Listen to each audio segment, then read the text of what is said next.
What's up guys, Woody here, back with another Mythgard video, and today it's a video that has been no doubt my most requested video for this new to Mythgard series, and it is what mythics do you craft? It's no doubt the biggest question I get in chat on my streams or messages on Discord.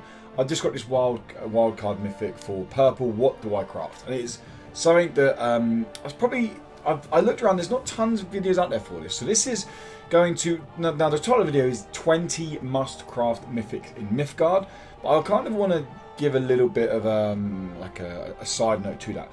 These are, so the way I'm doing this is there's 3 mythics from each colour, so there's 6 colours in the game, 3 mythics from each colour, that's 18 mythics, okay? The 2 extra are 2 crossover mythics, so for example a mythic that is blue-green.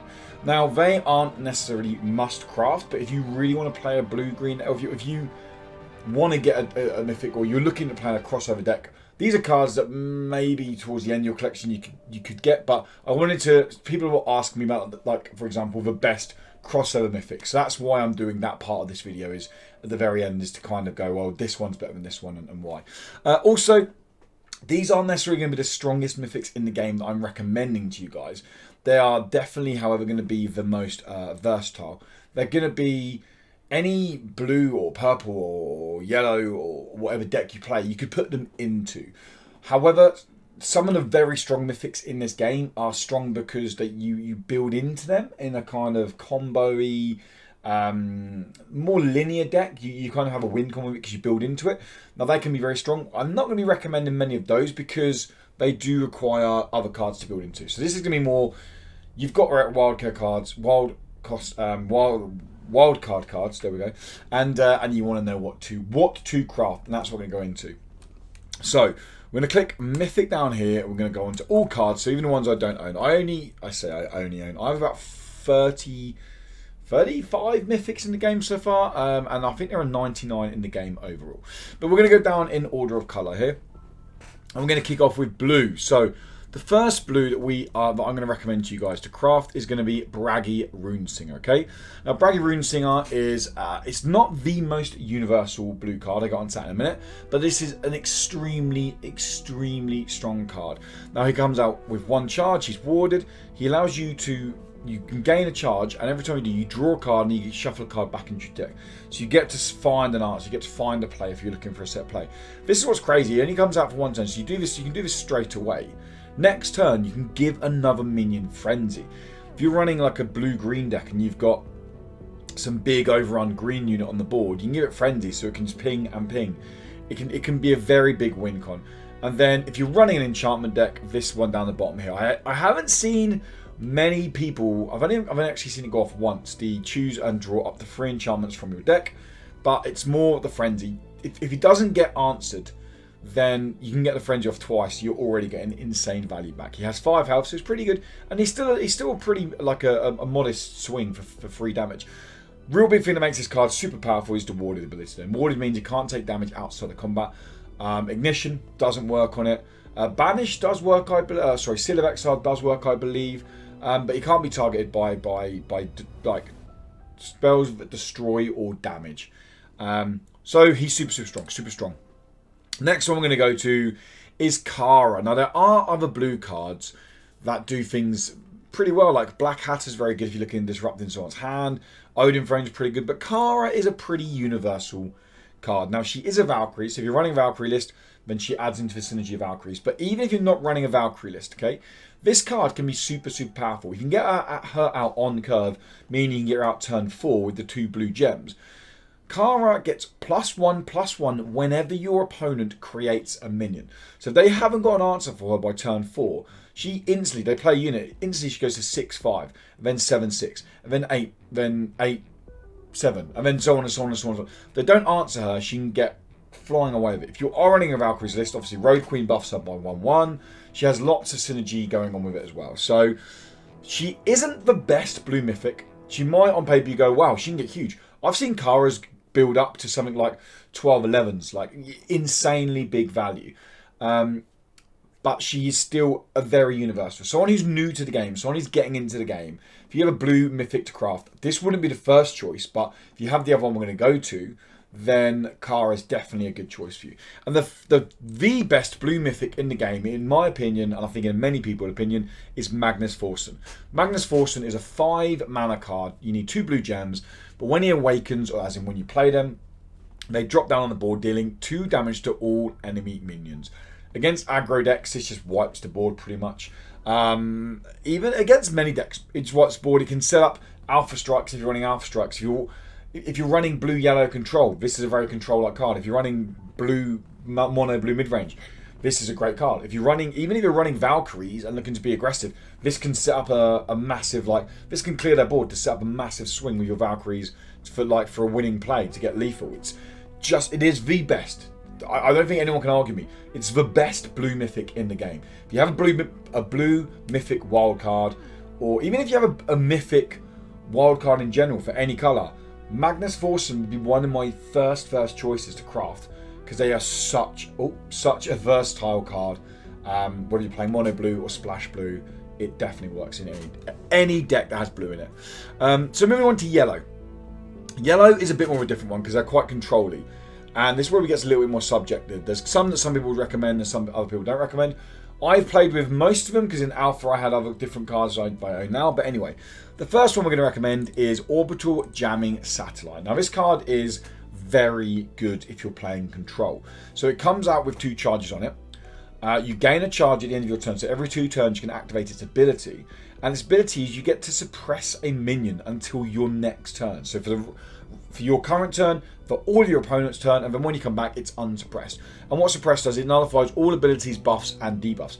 Now, it's worth noting that it can still attack. It's not shut down completely. It can still, as far as I know, sorry, not as far as I know, the minion can still attack. It just hasn't got any abilities on it. It's super powerful. You can shut decks down with this guy. It's a very versatile card. If you're playing Control, it's an incredibly good Control card. If you're not playing Control, it wouldn't be my first choice of a yellow card to craft. Yellow is a lot of control, but still, this is a very control heavy card. The next card we're going to look at is Zolea. Zolea the Unclean is an incredible card. So she comes out with Lurker, meaning you play her next to another minion, they have to attack that minion first, they can't attack her. Now, she gains a charge whenever you give Blight to another minion. Blight 1 basically means the end of, or the start of their turn, they tick for 1, their damage and their health goes down by 1.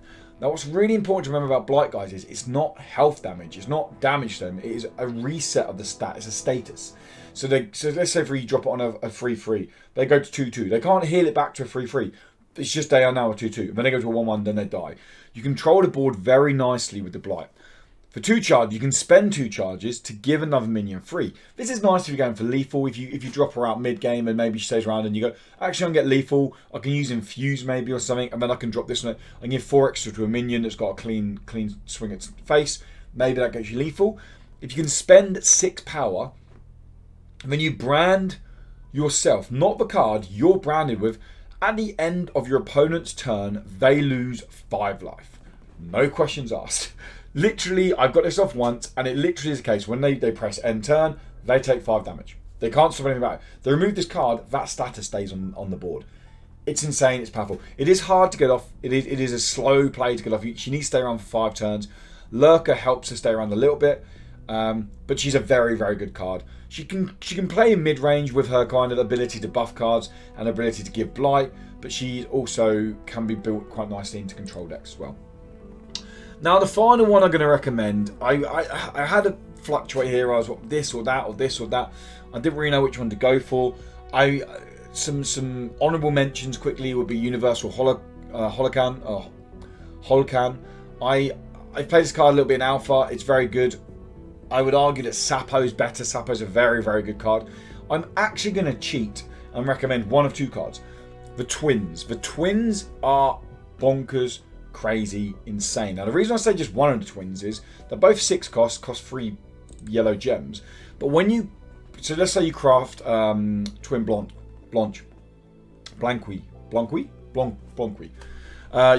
You craft Twin Blanqui. You get Twin Juna. My reading's terrible.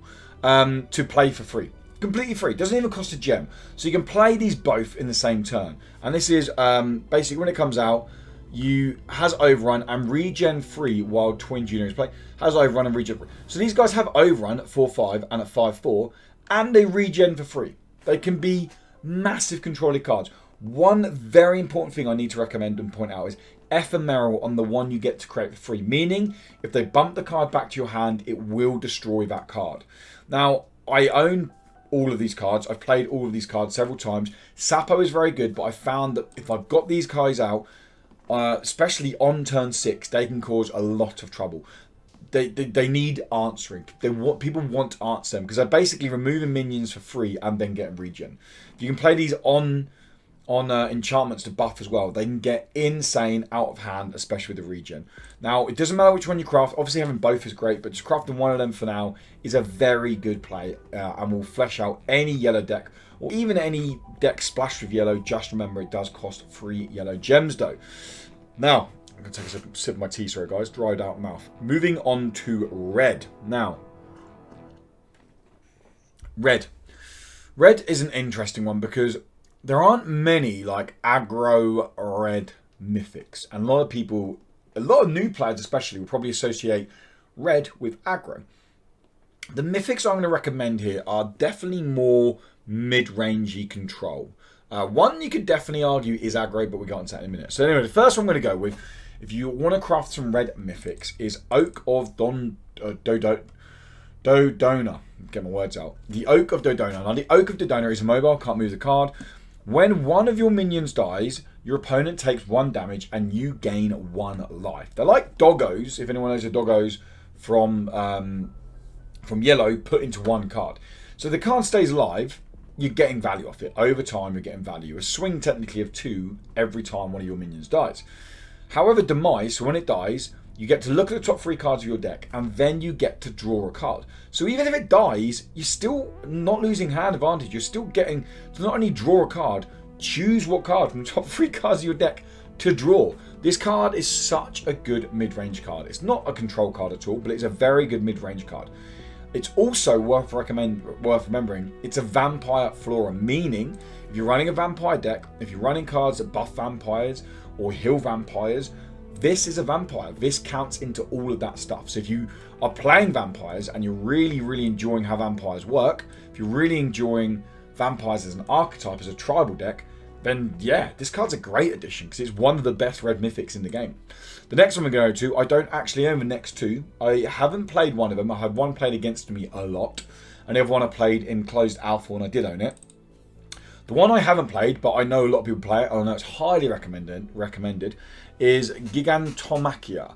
Gigantomachia is a very control-heavy card that banishes all minions with 4 or more health. Now, what's important to remember with this keyword, guys, is it's banish all minions, not destroy all minions. Meaning, if they're running Journey of Souls, they don't go to the Journey of Souls. They're just banished. They don't get a play off them, okay?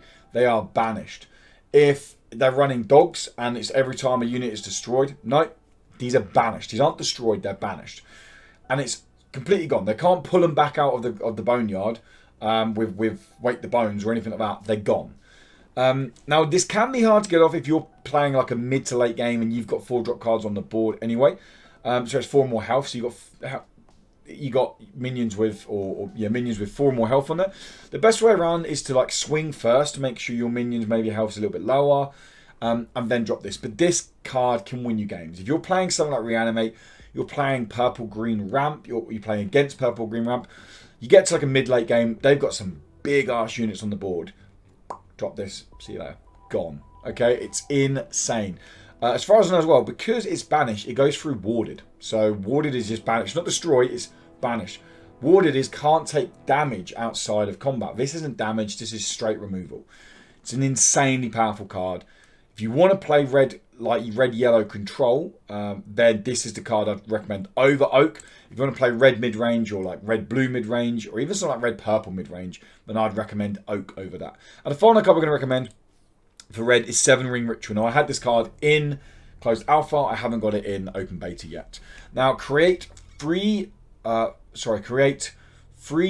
Hellions for each of your unoccupied lanes. If you haven't, if let's just say you're playing blue, they've just played Magnus Forsen, they've wiped your board, you create a free one on every single lane. 7 just come out straight away. 7 come out.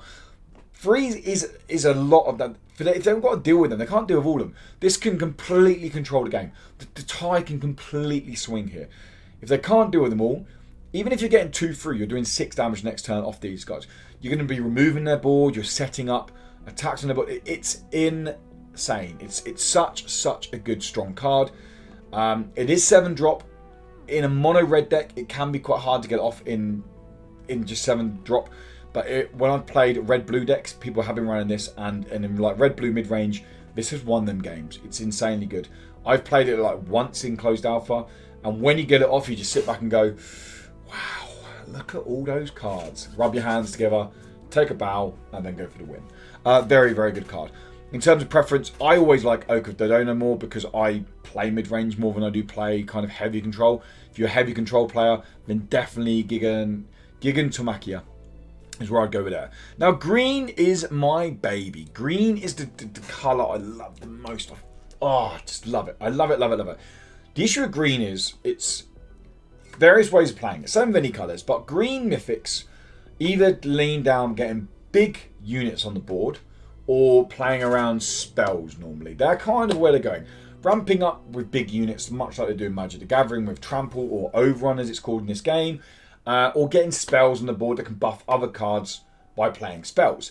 So choosing these cards here for green wasn't the easiest, but I've gone with what I think are the most versatile cards. And we have to start with Bella. Probably, I would argue, the best green Mythic in the game. So Bella comes out of 3 charges. She's Lurker, again, player next to another minion. It'll keep her alive because they have to clear that minion first. She gains 2 charges every time you pull this trick off, and it is reduced all spells by 1. Now that's massive because green have a lot of spells, especially playing mono green. This card is lovely, so spicy, it's beautiful. Okay, now you can spend 1 to stun a minion until the end of its next turn. Now stun is better than silence or suppress because stun means they can't attack. They can't. Well, saying that, stun means the abilities, as far as I know, can still go off. Passive abilities still activate. They just can't move or attack. So you can completely shut down a card until the end of its next turn. So you stun it for 2 turns. The whole of your turn now, then their turn, then... Oh no, so stun it for all of your turn and their next turn. Sorry. However, if you can get this off, and I've got this off several times, you're branded, not the card, you are branded whenever you play a card, draw a card. You get this off, normally you win a game. And I know that sounds exaggerating. It's insane. You're playing cards, you're drawing cards, you're playing cards, you're drawing cards, you're playing cards, you're drawing cards. It just keeps going, keeps going, and keeps going, and keeps going, and keeps going. It's insane how much card advantage you can get over your opponent if you can get this off. It is hard to get off because whenever they play a spell, you lose 1 charge. But just if you focus on the stuns and then reducing the spell cost by 1, it's such a good card. Bella is amazing. When she comes down, people want to deal with her straight away normally. Now, the next card I'm going to go for is a spell, and it's Murmur, okay? Traitorous Murmur is a very good card. Think Temptation that is in orange. The difference with Traitorous Murmur is you can steal any enemy card. Doesn't matter of its mana cost, doesn't matter its strength, doesn't matter its health, doesn't matter anything. They drop a short stag down, which we're going to look at in a minute. A big old unit down. You can just go, yeah, I'm just going to take that card. And you can literally steal it. Now, it does have to be opposite an unoccupied lane. So you might have to move a minion out of the way to be able to steal it. But still, it like purple-green ramp. This card's insane. I've seen green-blue people playing this card. I play it in my mono-green decks. It's such a good card. Definitely recommend it for green Mythics. I would say Bella I would craft first over Traitorous Murder. Maybe that's slight bias because I just like Bella as a card. But I just think, especially if you want to learn to play green as a colour and play around with spells, Bella's definitely going to be... You're going to probably get more value over the long run with Bella than you are with Traitorous Murder. And the final card we're going to look at, Short Stag, one of my favourite cards in green. So green is very much, like I said in Magic the Gathering, getting big units out with Trample / Overrun, as it's called in Mythgard. Short Stag comes out 8/8. It has that Overrun ability. So they've got a 2/2 opposite you. 6 damage is going through to the face. That's a massive amount of damage. Now when you awaken, You can return a minion from your boneyard to your hand. This is bonkers.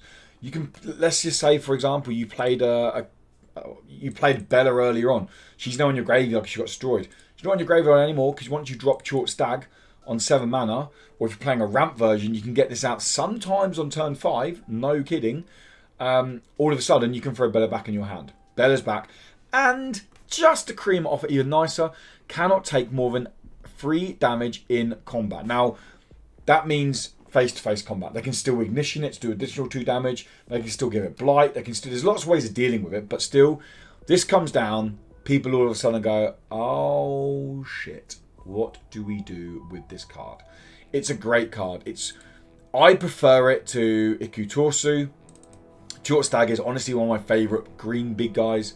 And if you're looking at playing mono green or any kind of ramp version that splashes green in the deck, I definitely recommend getting Short Stag if that's what your jam is. Going on to orange, we have 2 colours left, and then we look at the crossover cards. Going on to orange, the first card is one that is no doubt one of the best Mythics in the game. It's definitely one of the most universal Mythics in the game, and it is Scorn of Pride. So Scorn of Pride is a 4/4, an angel, and it comes out with Overrun. But when you play it, you get to add a spell to your hand, or you get to add a Pride of Play spell to your hand. What does a Pride of Play spell do, you ask me? It removes all the minions' abilities and transforms it into a 4/4 Spirit Lion. You might be going, well, wait a minute, they've only got a 3/1 on their side of the board. Why do I want to turn it into a 4/4 Lion? Well, like I said, it removes all their abilities. And if we look at this, okay, this is a Spirit Lion. If we go back across here, we can look at this. Immune to damage from spirits. Like, it's insane. It's insane, this card, okay? Now, there are some funky plays you can set up with this deck, with this card. You can basically either play it and convert one of their Short Stag that's 8/8, they just dropped on the board. You can turn it into a 4/4 Lion, and then it can't swing at you because it can't do any damage. That's one way of playing it. Or you're playing a token orange deck. You have a 1/1 power recruit on the board, passer recruit on the board. What you can do is you can drop this. The 1/1's ready to swing. You convert the 1/1 into a 4/4. Now you can swing with a 4/4 rather than a 1/1 to get lethal, maybe. Okay, it's a very good card. It's a universal card. It's a versatile card. It's a great card. If you want to play orange, it's the first. This is the first orange Mythic I would definitely recommend you craft. Quick apologies, guys. I just noticed this happens sometimes. My my mouse isn't syncing up with where I'm playing it on my screen to where it is on the stream. It happens sometimes. Apologies, that's really irritating. If you can't unsee it now, I've just mentioned it. Again, I apologise. I fix it every when it does happen, but I'm not going to fix it now. It'll be fine for now.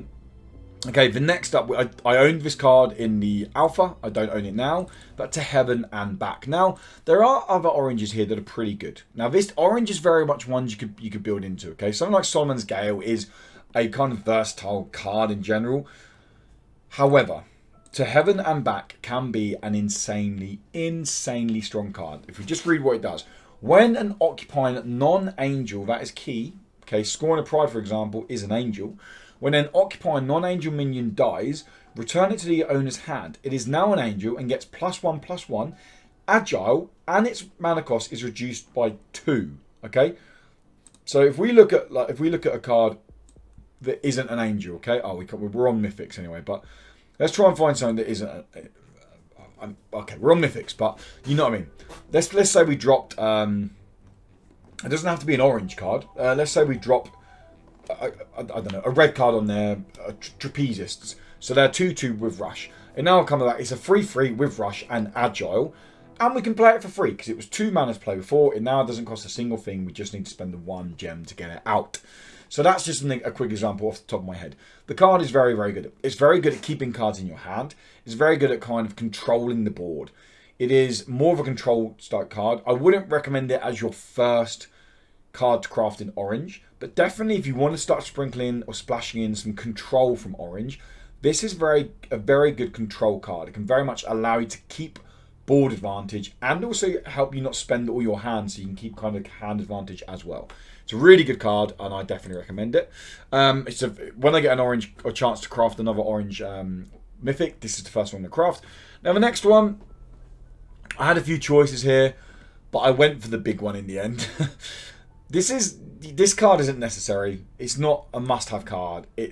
When you read it, it sounds more powerful than it is. Although, trust me, it can be powerful and it can win games. Armageddon Angel. So she's a 7/7 base power.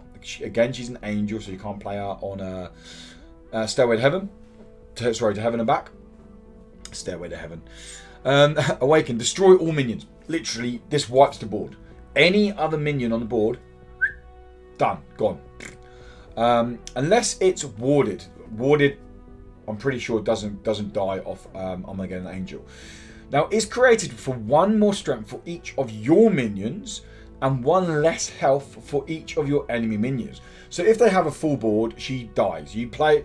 Basically, if you have a full board and they have 7 minions out, she can be a great way of board wiping. She doesn't stay on the board because she takes 1 damage every... She wipes the whole board. She's now dead. But you did wipe their board. If they got a big units out, it's a pretty good play. However, let's say they got 3 minions out. So she comes out at 4 health. But let's say you've got 3 minions out. She comes out at 10 strength or 10 damage. So you've got 10 damage to 4. If she just survives 1 turn, she can get out of hand. She controls the board by destroying minions. And then she offers a lot of aggro. Not aggro, a lot of tempo and a lot of damage to the face. She's a card that needs dealing with. If they haven't got the hand to deal with it, they're going to be in trouble. If they haven't got the board to deal with it, they're going to be in trouble. So she can be a game winner for sure. She isn't necessary. She's fun. She's very fun to play around with. But yeah, that's the last orange I'd recommend. Now moving on to purple, our final colour. Now purple has some very, very good mythic cards. 2 of them are probably some of my favourites in the game. And the first one we're going to look at is Misfortune. Misfortune is a spell card, and it gives an enemy minion fragile free, meaning when you attack it, it takes 3 extra damage. And demise, so when it dies, it deals 2 damage to the controller, so to your opponent, and you return Misfortune from your boneyard to your hand. Now just think about that. This card never goes to the boneyard. You play the card, you remove the enemy, it's back to your hand, and they take 2 damage. You play the card, you destroy the enemy, they take 2 damage, back to your hand. And it keeps going, and keeps going, and keeps going, and keeps going, and keeps going, and keeps going. It's insane. It is such a good card. It won't fit in an aggro deck. If you're playing mid-range, it's very good. In the long game, it's very good. It's just an incredibly good card. I recommend. It's super, super good. Next up, one I would argue is slightly even better is Rogue Vocaloid. Rogue Vocaloid is so good. Oh my god, this is probably one of my favourite mythics in the game, if I'm being honest. So Rogue Vocaloid comes down. She has Blast Free, which I'll get onto in a second, but she's only 1 attack, but 5 health. The minion in the opposite lane has its strength locked to 0. So you play this card. Let's say again, we use Short Stag for an example because we saw it earlier. It's an 8/8 card. It's now a 0/8. Has no attack damage. They can swing, won't do damage. You can do 1 damage to them each turn. That's okay, it's fine. But Blast Free means if they've got adjacent minions, so Short Stag's there and they've got a minion this side, when you damage Short Stag, the adjacent minions will also take 3 damage. So she can be very control-like there, okay? Now, do remember, it's only the card in the opposite lane. So if they have got adjacent minions, they can attack Rogue Vocaloid. They're only going to take 1 damage and they can kill her. She's very good control card in terms of she can come out and just shut down big minions. Or she can... Now, she doesn't shut down abilities. Their passive abilities can still go off. She just shuts down their attack power. Be careful playing this when someone has Impel as a power. Meaning when they can spend 2 to get a free move action, because they can move action next turn and then swipe and potentially move Rogue Vocaloid. So she's a very, very, very good card. Very good control card. She can be countered, but when she doesn't get countered or they haven't got an answer for her, she can really shut down, especially some win cons. You can just shut them down and it's super, super good. And the final card, I really struggled with this final card. There's a few I could give here, but I went for one that I wanted for so long. And I've only played it a couple of times. And it's bonkers good. Now, I could have gone for Daigoju, but I didn't. I went for Perfect Grade. Now, Perfect Grade isn't a must-craft card. I just want to specify this now. If you've got a purple Mythic wildcard, do not come straight in here and craft Perfect Grade. Please go and craft Misfortune or Rogue Vocaloid first. If you've got a few purple Mythics and you get a wildcard, Perfect Grade's not a bad addition to your deck, to your collection at all. So Perfect Grade is an 8 mana card, expensive with 3 purple gems. Now they are very good if you're playing blue-green ramp. You can get them out turn 6, okay, and that's massive. Getting this card out ahead of curve is game winning, and I'm not even over exaggerating when I say that. They're very good in reanimate. Other than that, I wouldn't play it in mid range. It's too expensive. By the time they come out, they don't do tons, okay? Now it has Slayer 2, meaning it does 2 extra damage to minions. You gain 1 charge at the start of your turn. You can spend 1, so as soon as you play it, you can deal with this straight away. Deal 2 damage to the minions in the opposing 3 lanes. It's super controlly, super powerful. Come down, bang. If they're down low on health, see you later. Spend 2, deal 4 damage to basically any minion. And then you can spend 1 to fully heal self. It's a very good end game card, but as I said, in purple-green ramp, it's great. Or in purple ramp, purple-green's about the only ramp really get going. You could play that purple-blue kind of control where you're kind of trying to grind it out and then get this out at the end. It's great end game. If you can get this out end game and you're in a position to play it, it can genuinely win you games. The fact that you can keep doing 2 damage here, you can remove minions, you can swing with the 6 damage, you can then heal yourself, it's super good. I will stress again, this is not a must-craft purple mythic. It's just a very fun purple mythic. And a very powerful one, if you can get it going. So now moving on to these duo colours. I haven't got tons of these duo colours. I haven't played all of them, okay? Now, I'm going with ones that I have seen played against me or ones I have played with in Gauntlet mode. And they are, the first one I'm going to go with is Waystone Garden. Waystone Garden is an interesting card, and it can be very good in some control decks. Now, it does require you pretty much be playing a blue-purple deck, or maybe a tri-card deck that features these 2 gems. You can get out turn 3, and what it does is, an occupied minion cannot take more than 2 damage in combat. So if you're playing something like Perfect Grade, it's amazing, because you can't take more than 2 damage in combat. However, whenever you play basically a fresh, friendly minion, it moves this spell to that lane if it's not already in this lane. So I play on Perfect Grade, can't take 2 more damage. When I create a 2-1, it will jump from Perfect Grade to the 2-1. So be mindful of that. It won't stay there, okay? So make sure you get the use of it while you need to get the use of it. It can be a great card. It's not the best card, but in terms of what they offer with the duo cards, it's one that I've had quite a lot of fun with. It's not as situational as, say, something like Herald of War, but it's not a card I would say go craft straight away. It's a card, if you pull from a pack, you can have some fun with it. I definitely recommend playing around with it. I wouldn't say it was super powerful. And on the other hand, a card that is very powerful and runs very nicely in any red-green deck is Fated Firebird. Now, Fated Firebird has Agile. It's 5/4. You can get out on turn 4.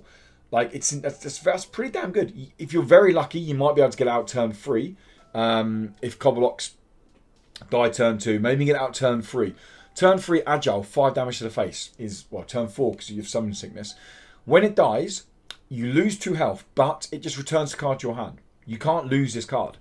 It's great. We can lose the card if they banish it, but it's a great card for, again, controlling the board, for constantly playing it. Yes, you're losing 2 life on each time, but it's a very good card. They constantly have to have an answer to it, because 5 damage to the face with Agile is a card they want to deal with, but they deal with it.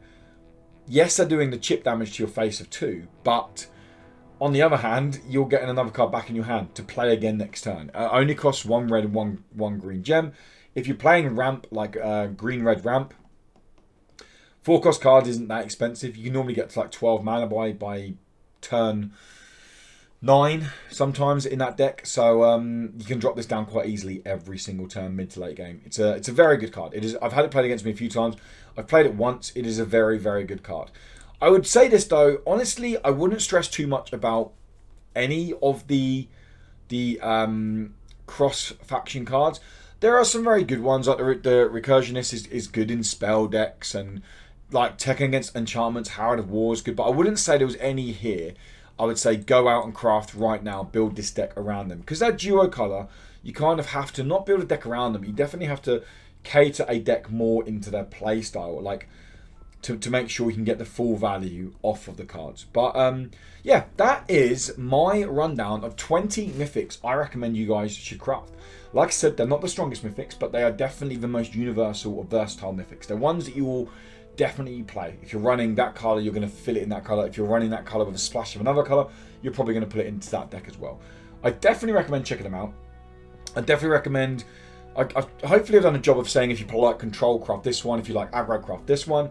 But also let me know what you think of the video, guys. If you like the video, then let me know in the comments below, because it does make me happy when I know I'm helping people out.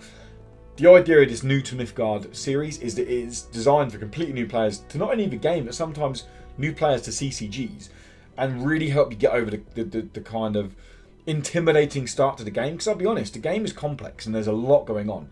But yeah, let me know if you like the video, guys, and if you do like it, give it a little thumbs up.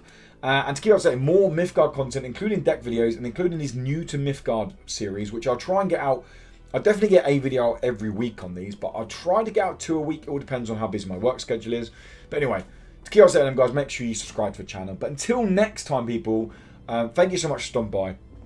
If you want more information on how to get into the game as a new player, check out the link to the TRS very in-depth new player's guide. It covers everything you need to do, even down to lane placement. Trust me, I learned a lot from that guide. It's in the description to the chat below. Sorry, it's in the description below. But until next time, guys, thanks for stopping by. Thanks for checking the video out. Have a great day, morning, evening, whatever it is, where you guys are. And until then, goodbye.